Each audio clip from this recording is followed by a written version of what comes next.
സൂത്രവാക്യം എന്ന് പറയുമ്പോൾ ആദ്യം എന്താ ഓർമ്മ വരിക?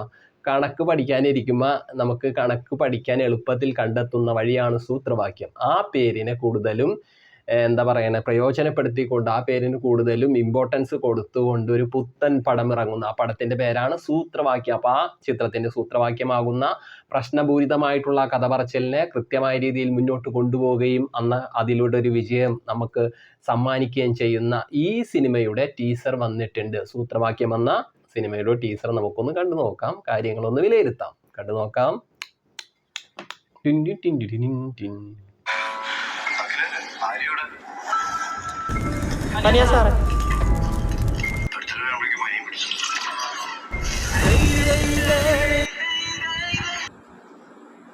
Oh, Shine Tom.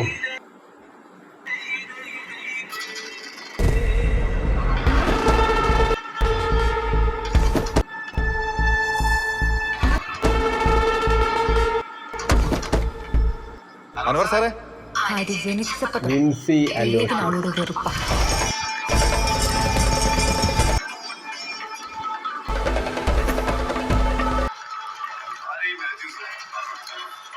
അൻവറേ, നമുക്ക് നാളെ ആ ദേവലോകം ബാർ വരുന്നു പോകാം.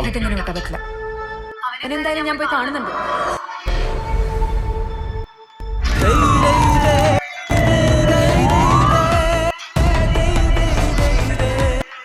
എന്റെ 18 വയസ്സ് മുതൽ തുടങ്ങിയ നടക്കുന്നത്.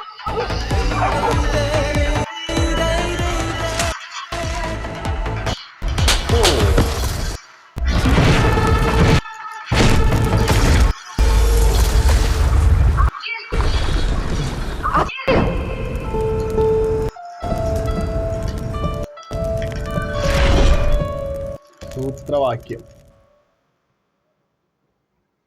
അപ്പൊ നമ്മൾ നേരത്തെ പറഞ്ഞ പോലെയാണ്, ഒരു കണക്കാണ്. തലച്ചോറിന്റെ അകത്ത് നിന്നും നമുക്ക് പെട്ടെന്ന് കണ്ടെടുക്കാനാവാത്ത ആ കണക്കിന്റെ വഴികളെയൊക്കെ കൂട്ടിയിണക്കി അതിനെ എളുപ്പമാക്കി തീർക്കുന്ന സൂത്രവാക്യം. അതാണ് ചിത്രം പറയാൻ പോകുന്നത്. ഷൈൻ ടോം ചാക്കോ, വിൻസി, ഈ രണ്ടുപേരുടെയും ഒക്കെ ഓരോ കുറച്ച് പ്രശ്നങ്ങളും കാര്യങ്ങളൊക്കെ സിനിമാ ലോകത്ത് ചർച്ച ചെയ്യപ്പെട്ടിരുന്നു. അത് ഈ സിനിമയുടെ ഒരു ഷൂട്ടിംഗ് ലൊക്കേഷനിൽ വെച്ചുണ്ടായ ഒരു പ്രശ്നത്തെ കുറിച്ചാണെന്നാണ് പിന്നീട് അറിയാൻ സാധിച്ചത്.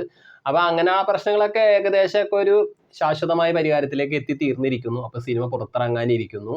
മെയ് 30 സിനിമ കടന്നു വരുന്നു. അപ്പൊ ഈ സിനിമ എല്ലാവർക്കും ഒരു വമ്പൻ ഒരു ഹിറ്റുകൾ സമ്മാനിക്കാനായിട്ടുള്ള എല്ലാ സംഗതികളും സിനിമയിൽ ഉണ്ടാവട്ടെ എന്ന് ആശംസിക്കുന്നു. നമ്മൾ ഈ ടീസർ മാത്രമേ കണ്ടിട്ടുള്ളൂ, ബാക്കി കാര്യങ്ങൾ എന്താണെന്ന് നമുക്ക് കൃത്യമായിട്ട് അറിയില്ല. പിന്നെ ഈ ചിത്രത്തിന്റെ ആക്ഷൻ ഇർഫാൻ അമീറാണ് ആക്ഷൻ ചെയ്തിട്ടുള്ളത്. നിതീഷ് KTR ആണ് ഇതിന്റെ എഡിറ്റർ. അതുപോലെ യുജീൻ ജോസ് ചിറമേലാണ് ഇതിന്റെ രചന സംവിധാനം ഒരുക്കിയിട്ടുള്ളത്. ഇതിന്റെ കഥ റെജിനസ് സാബു ആണ്. അപ്പൊ അടിപൊളിയാവട്ടെ, കാര്യങ്ങളൊക്കെ കിടുക്കനാവട്ടെ, സൂത്രവാക്യം സൂപ്പർ ആവട്ടെ. Okay, Tata, bye bye.